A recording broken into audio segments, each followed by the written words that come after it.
I believe I have a responsibility. I said this quote, "To whom much is given, much is expected." You know, I come from a working class family. Who I am at my core is that community. And so I can't just go off and do great things and do fun things and feel good about it if I'm not making a difference.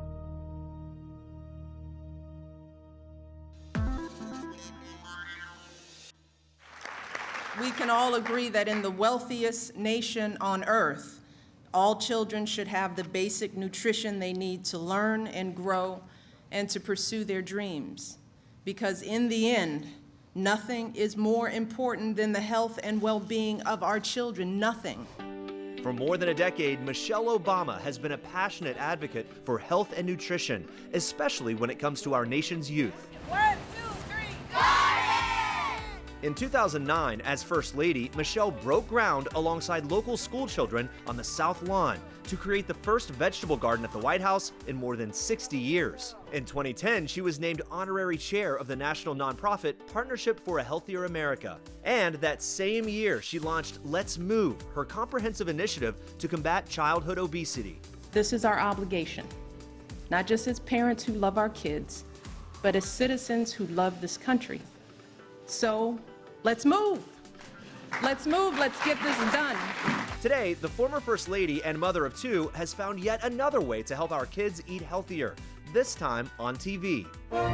If you want to be great chefs, you have to learn about all kinds of different foods.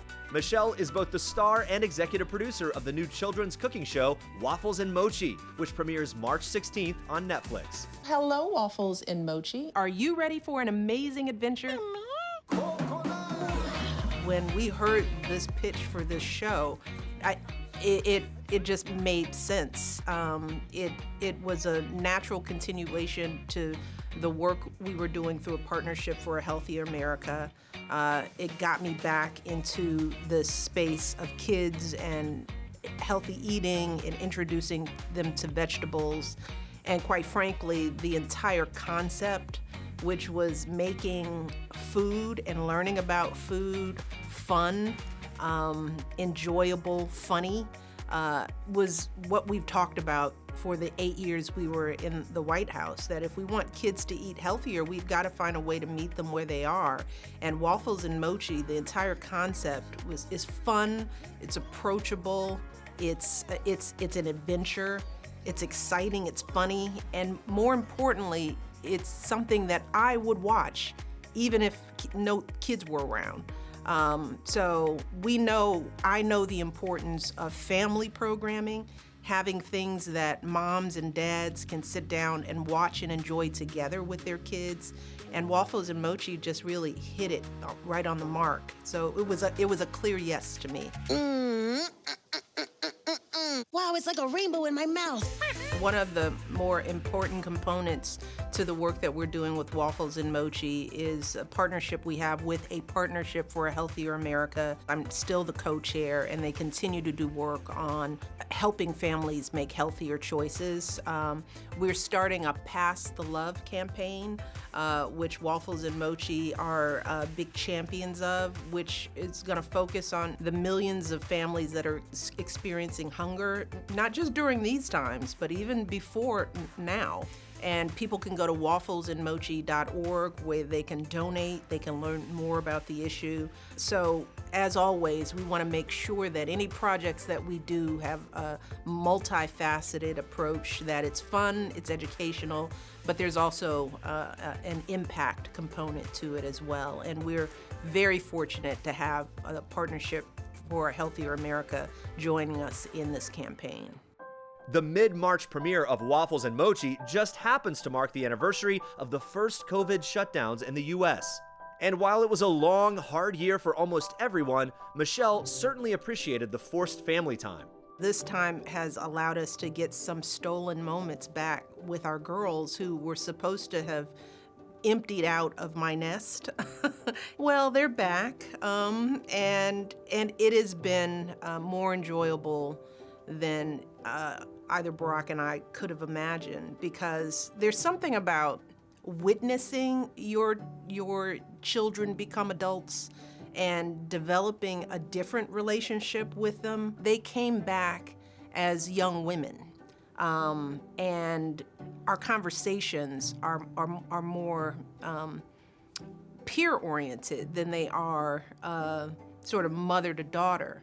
And we've had some amazing conversations, a chance for me to explore how they think about the world, how they see themselves in the world, what are their fears and their worries. I mean, things that we just never would have known when your kids are off in college. You don't get to see that part of them. So those recaptured moments have meant the world to us, and I think they've made our relationships with our children even stronger. But at the same time, Michelle was not immune from the depression that so many Americans felt, struggling to survive the pandemic while living in a divided country. Depression is understandable in these circumstances during these times, and to think that somehow that we can just continue to rise above all of the shock and the trauma and the upheaval that we have been experiencing without feeling it in that way is just unrealistic. But this is one of the reasons why we need to talk more about mental health, because everybody deals with trauma, anxiety, difficulties in different ways. What I have said to my children, to my daughters, is that I think one of the things that is getting me through is that I'm old enough to have perspective, and that's the tough thing that I think kids are challenged by during this time, is that to get through this kind of crisis and sacrifice, you need the benefit of resilience to know that things will get better, and perspective comes with time. I mean, I look at how my mother is dealing with all of this, and she's fine. I find that the older people in my life, they're like, okay, a year without seeing people. My mom's like, I've had 80-something years of seeing people. I can be in my house for a year. She has perspective. She has 80-some-odd years of it. She knows that what a year or two means is nothing in the scheme of what's going to happen across their lives. But if you're 10, if you're 20, you just don't have that perspective. So I am 57. I have more perspective than my daughters have, which has made it easier for me to keep all of this, in context, right? Which is the same thing we try to tell young people now with how challenged they feel with these times and what it means to vote and what it means to protest. And some young people feel like change hasn't happened enough, not fast enough. What Barack has reminded me and reminds our children and all children is that change takes time, and you can't look at just sort of one point in time and say things are better. We have made advances, but if you're 18, you don't remember the civil rights movement. You don't remember segregation. Some of our schools aren't even teaching that part of our history. So if you don't know where we've come from, it's hard to see how these times, while they're challenging, they're not our worst times in history. There have been tougher times and things people have gotten through that are much longer and harder. The Great Depression, world wars, the loss of life in the middle of a war. I mean, we could go on and on and on. And that's what I'm blessed with, is perspective and context, and that gets me through.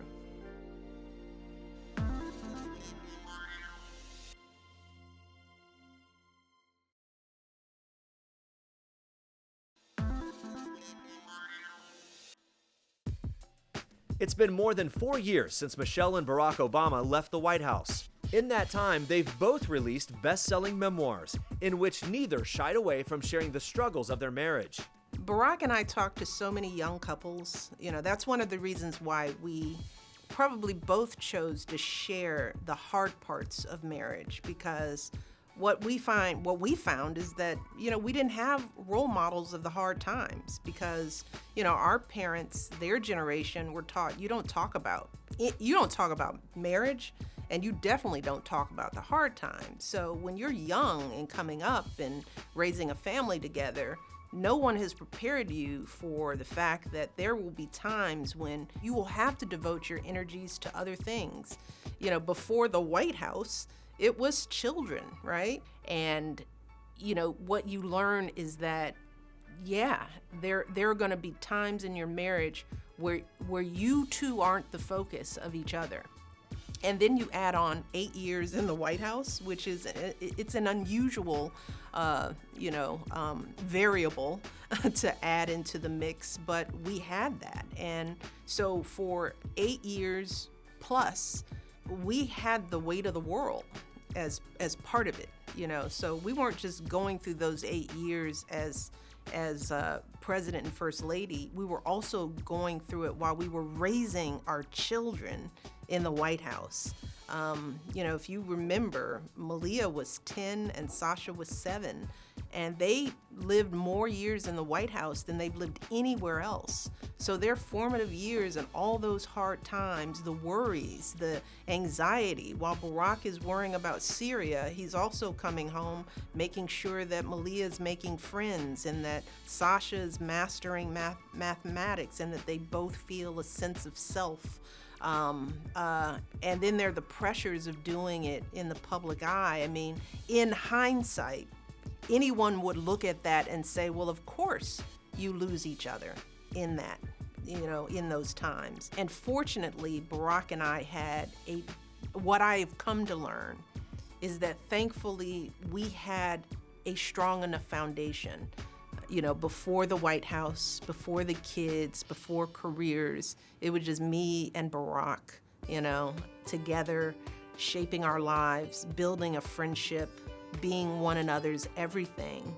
And thankfully, that's what we were able to return to once the White House was over and the kids were grown and you knew they were okay and you'd have time to devote your energy elsewhere. I am happy to say that I can now look up from all of that and look over across the room and I still see my friend. And that's the journey that a lot of young people, they give up on. And it's understandable that you give up on it in the middle of it. But what we're trying to say is that's what marriage is. And that's why we write about it and share with people. Because I know every young person out there that has a career and a kid, every young couple is struggling right now with some of those same issues. And our message to them is, don't give up. As the Obamas look to the future, one thing is certain. Michelle will continue to fight for positive change while making sure that fight is as fun as possible. I do believe that your work should be fun, even the hard work of change. But I've also been pretty devoted. I wanted to do something that I cared about, that had meaning, because I felt that if you have to work every day, you should work on things that mean something to you. And that is my fundamental guiding principle. We can do both. We can have fun and we can do good. We can eat our vegetables and we can laugh about it. We can talk about weighty topics and still giggle and wear a fun glittery boot doing it. Because guess what? That's fun. This Mochi and Waffles is your new home.